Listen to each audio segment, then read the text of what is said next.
Most people think knights hated crossbows for one simple reason: they could punch through armor. But that's only part of the story. The real reason goes much deeper, because the crossbow didn't just threaten a knight's body, it threatened his entire role on the medieval battlefield. And once that happened, warfare in medieval Europe started to change. Number 1. Not just penetration. People often say knights hated crossbows because a bolt could punch through armor. That is part of the story, especially in the age when mail was still the main protection. But it is not the full reason. What really made the crossbow such a problem was that it threatened the whole logic of knightly warfare. A knight's advantage came from years of training, his horse, his armor, his place in the social order, and the shock effect of a mounted charge. For a long time, the mounted elite in Western Europe had a near monopoly on serious battlefield violence. Then the bow and the crossbow became the first field weapons that could really counter the knight when they were used from good ground or behind obstacles. The crossbow mattered even more because it could kill mounted warriors, while being far cheaper than warhorses and armor, and it was much easier to master than equestrian combat. So the fear was not only about one weapon hitting one man, it was about a cheaper system beginning to challenge a more expensive one. Once that happened, every knight knew that personal courage was no longer enough.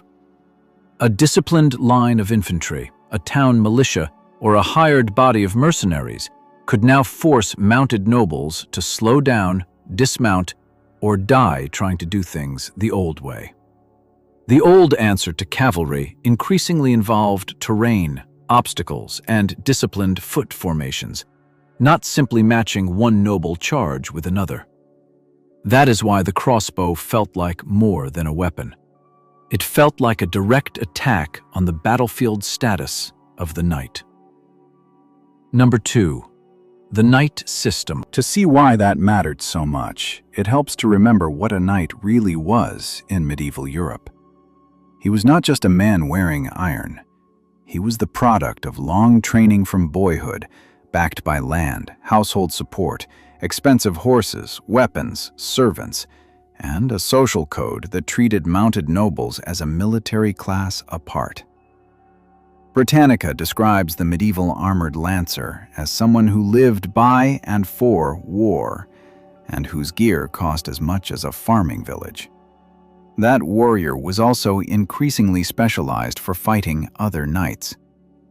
In battle, that elite world had its own habits. Among the chivalry, quarter was often given, and captured nobles were worth money, so casualties among knights could be lighter than people imagine. The ransom culture was not small change either. After the Battle of Poitiers, John II of France was held for a ransom set at 4 million gold écus. That number is extreme because he was a king, but it shows the scale of value attached to elite prisoners. So, a knight did not only expect to fight well, he expected that his rank, armor, and wealth gave him a kind of battlefield insurance. The crossbow attacked that expectation. A bolt from a wall, a ditch, or a prepared line could ignore the whole social contract. It could kill a noble before ransom, before surrender, before close combat, before any of the older rules had a chance to matter. That was a deep cultural shock as much as a tactical one. It also meant that a man trained for years to dominate close combat could be stopped by someone he never even reached. And for a class that linked military honor to visible personal combat, that kind of distant interruption felt like an insult as well as a danger. Number 3. The machine. The crossbow itself was a compact piece of military engineering. Britannica describes it as a short bow fixed across a stock, with a groove for the bolt, a sear to hold the string, and a trigger to release it. The destructive jump came when metal replaced wood in key parts of its construction. That change made the weapon much more feared because it allowed more stored energy in a short, rigid form. The bolt, also called a quarrel, could pierce chainmail and could be fired to distances up to about 300 meters. The weapon could be spanned in different ways.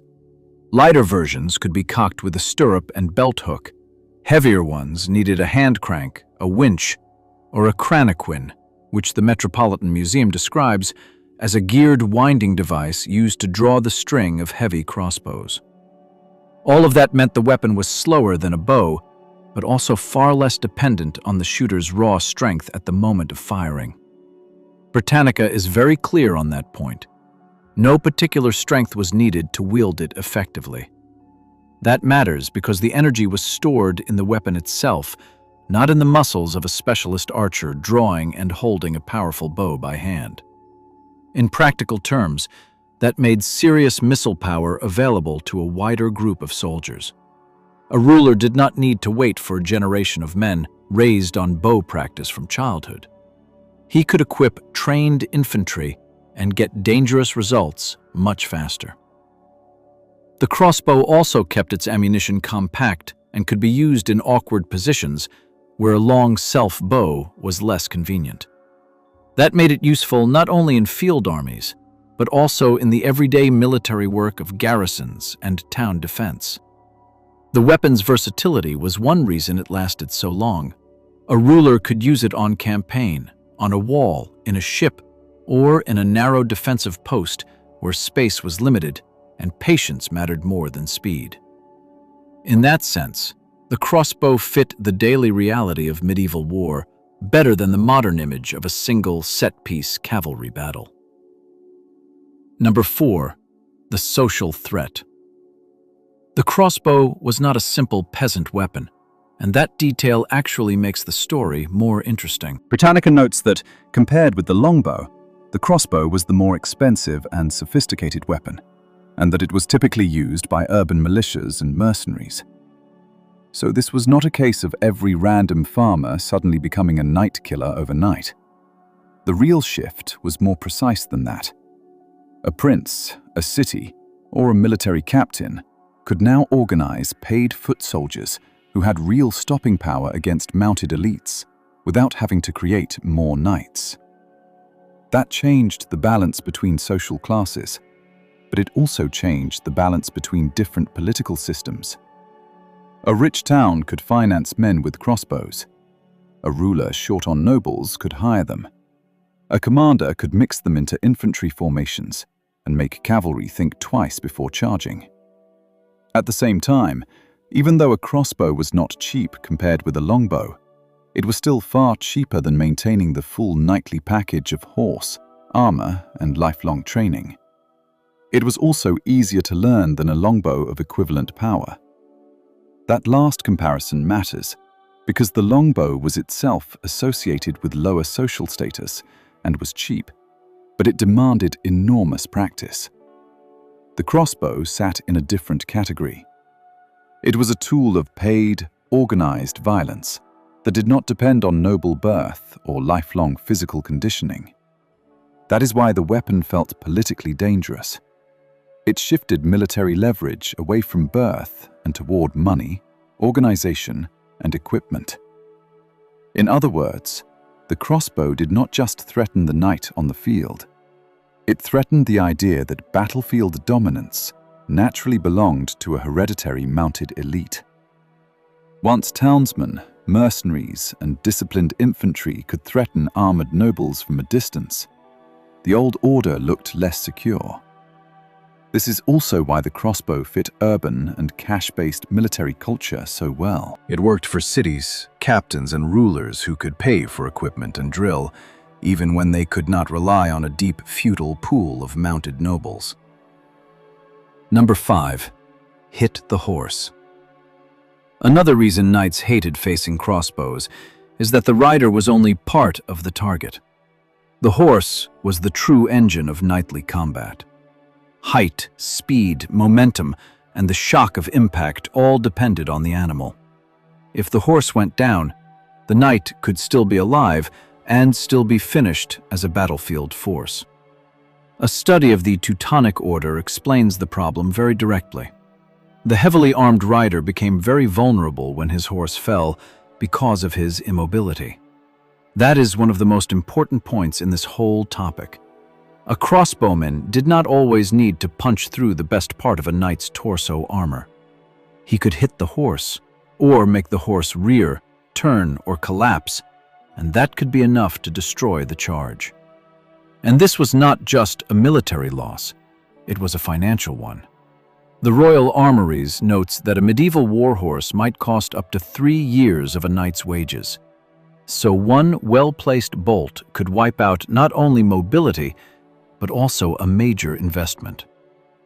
The response tells you how serious the danger was.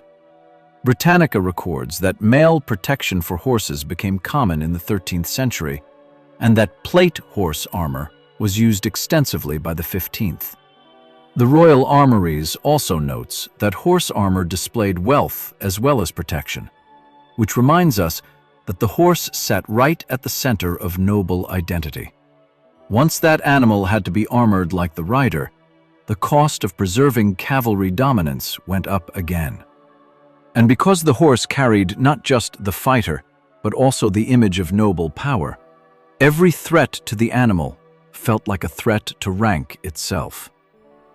Crossbows were hated because they attacked the expensive animal, the rider's movement, and the entire tactical value of the mounted charge, all at once.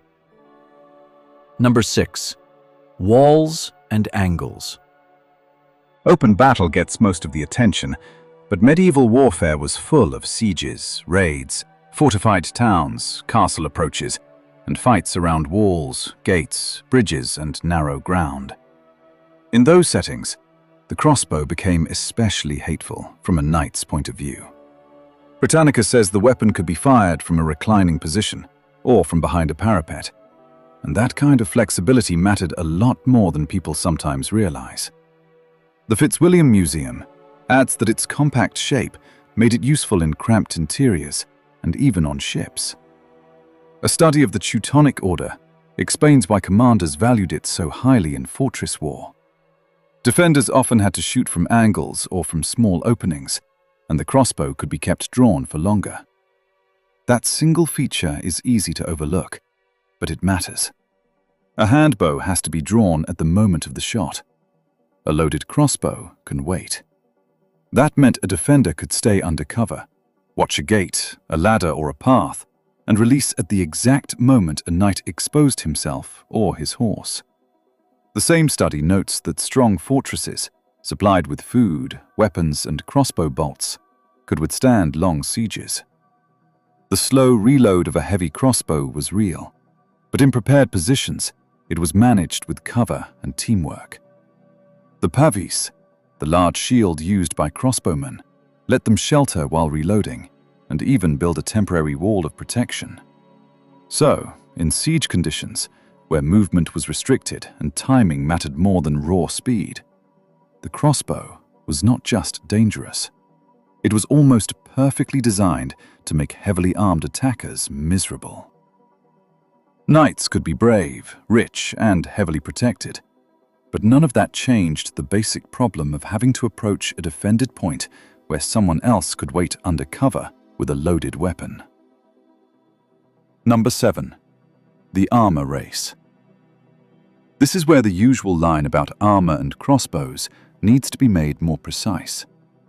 The story is not that one side invented the perfect weapon and the other side had no answer.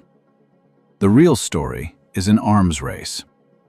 The Metropolitan Museum notes that by the 14th century, the improved crossbow was able to pierce shields and mail armor.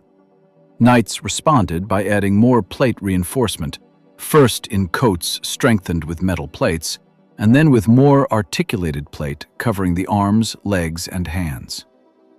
Britannica traces the rise of knightly plate from thin plates worn beneath padded garments after 1200 to true cuirasses in the mid-13th century to full plate suits in the early 15th.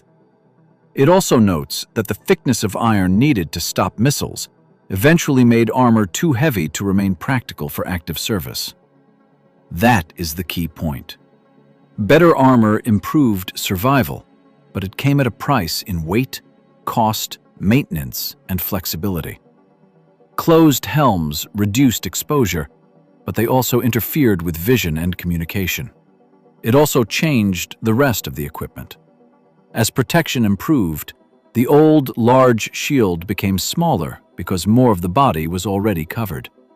The knight gained better protection, but he also accepted heavier gear, narrower vision, more difficult communication, and a more expensive dependence on expert armorers. So even when the knight adapted, the crossbow still forced change. It pushed nobles into more expensive protection, more specialized armor design, and more dependence on high-quality manufacture.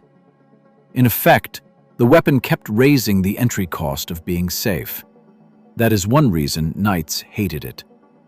A crossbow did not need to kill every armored noble every time.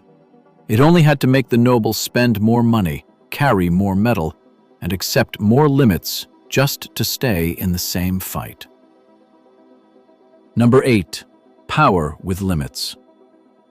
At the same time, it would be wrong to treat the crossbow as an instant win button.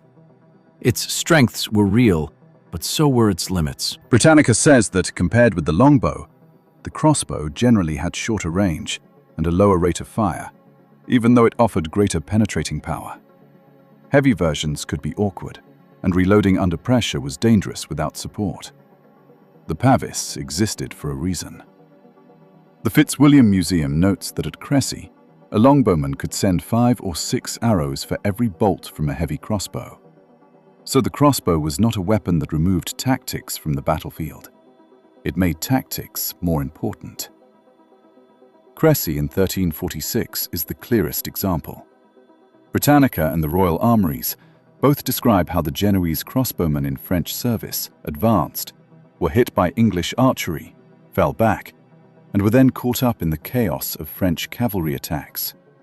The battle shocked Europe because a disciplined force on foot, using missile troops and good positioning, broke the prestige of elite cavalry.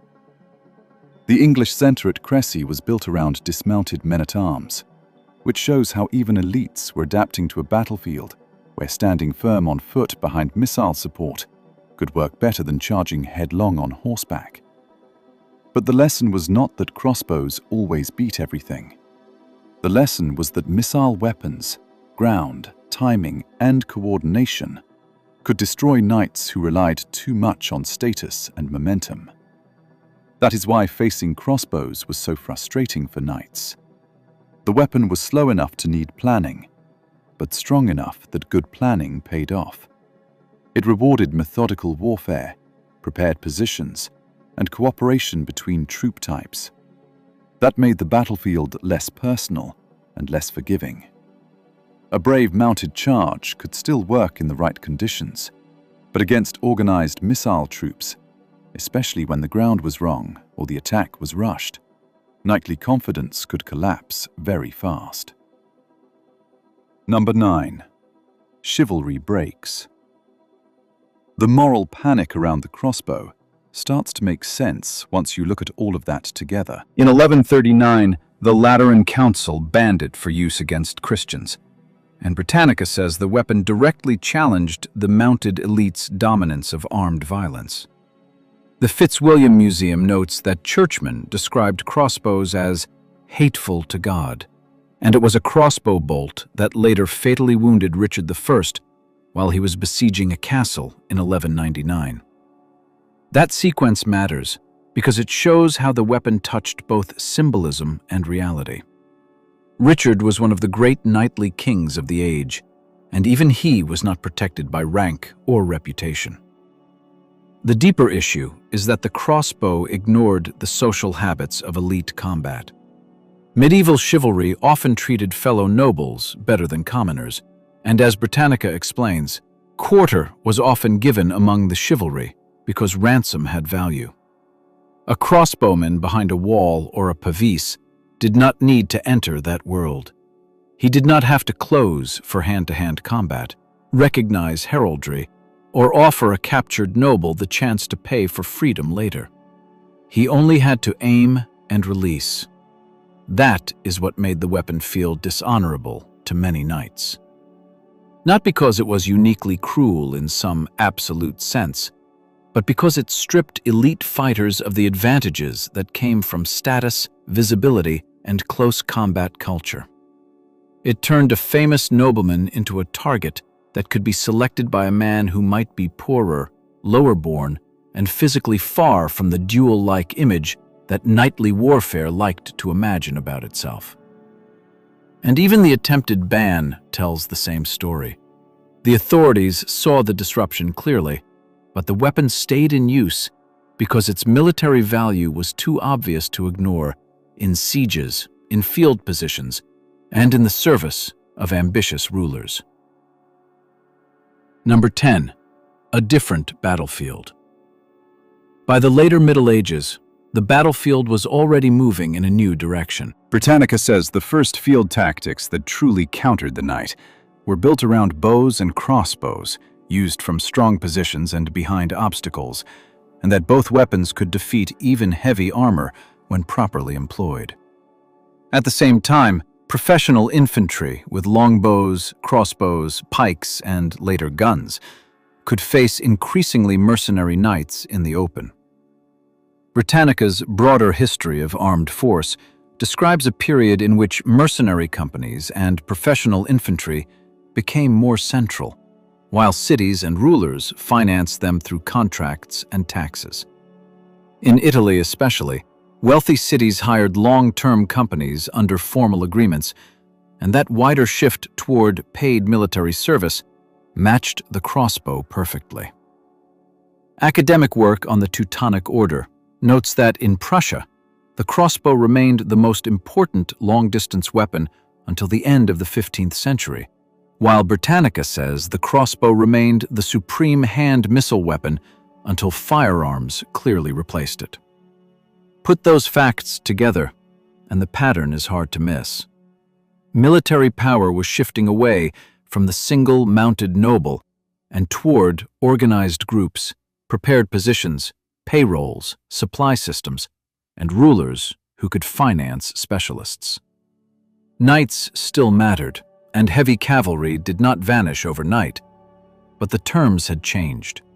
A mounted noble now had to worry about men behind pavises, defenders at loopholes, infantry on bad ground, and urban or mercenary troops who could hurt him without matching his rank or lifestyle. The crossbow sat right in the center of that transition. It helped create a battlefield where finance, contracts, logistics, and disciplined infantry mattered more than the old assumption that a mounted aristocrat naturally dominated combat. It threatened the knight's body, his horse, his money, his tactical freedom, and the older belief that battlefield superiority naturally belonged to men like him. By the time firearms finished the job, the older, knight-centered model of war had already been forced to share the field with a very different kind of military power at scale.